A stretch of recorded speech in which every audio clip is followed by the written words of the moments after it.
अब हमने hosting purchase करनी है। अब कहाँ से परचेज करनी है, इसके लिए हमारे पास बहुत सारी कंपनीज हैं जो ये सर्विसेज प्रोवाइड करने लगी हुई हैं। उनके मैं नाम ले लेता हूँ, ठीक है, रिकॉर्डिंग में आ जाएंगे, आपने गूगल जाकर इनका कर लेने हैं। और बहुत इनके अलावा भी बहुत सारी कंपनीज होंगी। नेम चीप के नाम से एक कंपनी है, ठीक है, IT लिंक्स के नाम से एक कंपनी है, main cheap sir, name cheap के नाम से एक कंपनी है, सर्वर सी के नाम से एक कंपनी है, वेबसोल के नाम से एक कंपनी, मतलब बहुत सारी कंपनीज हैं, ठीक है। आप वैसे ही कोई कीवर्ड सर्च कर लोगे ना कि होस्टिंग प्रोवाइडर्स इन पाकिस्तान, तो इतनी सारी कंपनियों की एक लिस्ट आ जाएगी। मैंने अभी जिन लोगों के नाम लिए ना IT लिंक्स के अलावा, ये सारी की सारी अच्छी कंपनीज हैं, ठीक है। मतलब वेबसोल बहुत अच्छी कंपनी है, सर्वर सी बहुत अच्छी कंपनी है, नेम चीप भी अच्छी है, इजी होस्ट, पाक होस्ट, बहुत सारी कंपनीज हैं।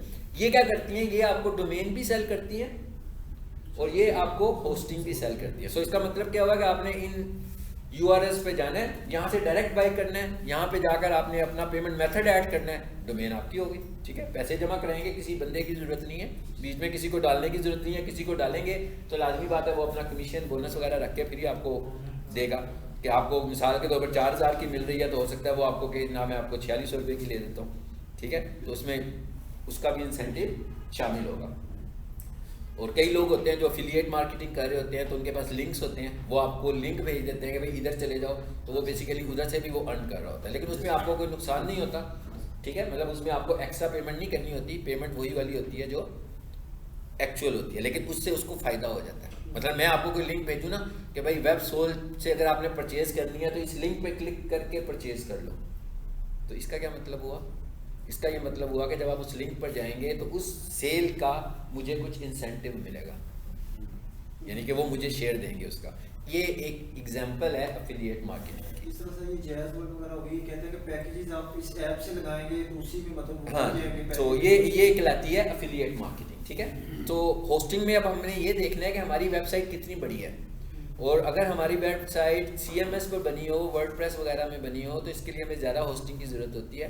और अगर हमारी वेबसाइट कोडिंग में बनी हो तो इसमें हमें कम स्पेस की ज़रूरत होती है, ठीक है। मतलब कोडिंग वाली वेबसाइट तो आपको मैं भेजूंगा, हो सकता है 3 MB की वेबसाइट हो, तो बहुत ही कम होस्टिंग पे आप इसका काम चला सकते हो। लेकिन जो वर्डप्रेस की वेबसाइट है, इसके लिए आपको अच्छी खासी रैम की ज़रूरत होती है जहाँ पे स्टोर हो, और अच्छी खासी स्पेस की ज़रूरत होती है। तो ये अब हम डिपेंड करता है कि हम कौन सी वेबसाइट ले रहे हैं, उसी हिसाब से हम होस्टिंग लेंगे। मेरे पास जो मुख्तलिफ क्लाइंट्स की होस्टिंग होती हैं, अच्छी जो होस्टिंग है, मतलब वो 5000 से भी शुरू हो जाती हैं, 8000, 10000, 12000, और जिसको और ज़्यादा डेडिकेटेड होस्टिंग चाहिए होती है वो इससे भी ज़्यादा में मिल जाती है। यहाँ हाँ, ये भी साल की होती है, यानी होस्टिंग भी 1 साल के लिए लेनी है। और होस्टिंग और डोमेन का जो पैकेज होता है आमतौर पर वो एक ही पैकेज में मिल जाती है। और अगर आप .com परचेज करते हैं ना, तो आपको फ्री भी मिल जाती है, यानी .com आपको पे नहीं करना पड़ता हर साल, आपको सिर्फ होस्टिंग पे करनी पड़ती है। क्योंकि .com में नाम की अवेलेबिलिटी ज़रा कम होती है, जो आप खास तौर पर बाई करना चाह रहे होते हैं, तो इसलिए उन्होंने इसको फ्री रखा होता है कि भाई ये अवेलेबल होगा तो कोई बंदा खरीदेगा ना, अगर नहीं अवेलेबल होगा तो वो .com को छोड़ देगा ना, वो ORG पे चला जाएगा, वो किसी और एक्सटेंशन पर चला जाएगा। हाँ, जब वो किसी और एक्सटेंशन पे जाएगा तो वो पे करना पड़ेगा। सिर्फ .com अगर आप लेते हो ना, मतलब मुझे कुछ बंदा कहता है कि जनाब ये वाली होस्टिंग ले लें, इसमें .com फ्री है, मैं कहता हूँ अच्छा है, मुझे नजीब एंड सन्स ले दो।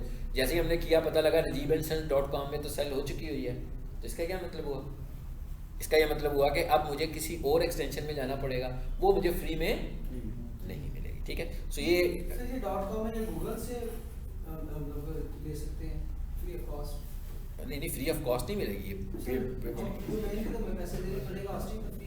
हाँ जी, नहीं, होस्टिंग भी फ्री नहीं होगी, हर चीज़ के पैसे देने। गूगल ज़्यादा महंगा है अगर हम गूगल की तरफ जाएंगे, ठीक है। तो इसके लिए आप चले जाएँ GoDaddy पर चले जाएँ, अभी मैंने कंपनीज के नाम बताए आपको, वेबसोल पर चले जाएँ, और एक who.is के नाम से एक वेबसाइट है, उसमें अगर आपने डोमेन अवेलेबिलिटी चेक करनी हो सिर्फ, तो who.is पे जाएं। मिसाल के तौर पर अभी आपने खरीदनी नहीं है, आपने सिर्फ अवेलेबिलिटी चेक करनी है कि आप ये नाम बाय करना चाह रहे हैं। होस्टिंग का तो इससे कोई ताल्लुक नहीं है ना कि मिलेगी कि नहीं मिलेगी, होस्टिंग तो स्पेस है, वो तो इशू नहीं है। इशू किस चीज़ का है, डोमेन का इशू है। तो who.is पर जाएं, आपने जिस नाम से डोमेन बाय करनी है वो लिख कर देखें। अगर तो वो ये कहे कि जहाँ जी बाय कर लो, तो इसका मतलब है वो अवेलेबल है। अगर वो ये कहे नहीं ऑलरेडी टेकन, इसका मतलब है आप वो नहीं ले सकते, ठीक है। वेबसाइट का नाम मैंने आपको बता दिया है, who.is, ठीक है। इस वेबसाइट पर जाएं और यहाँ से आप ये काम कर सकते हो। सर ये इंटरलिंक है सबके साथ, पीके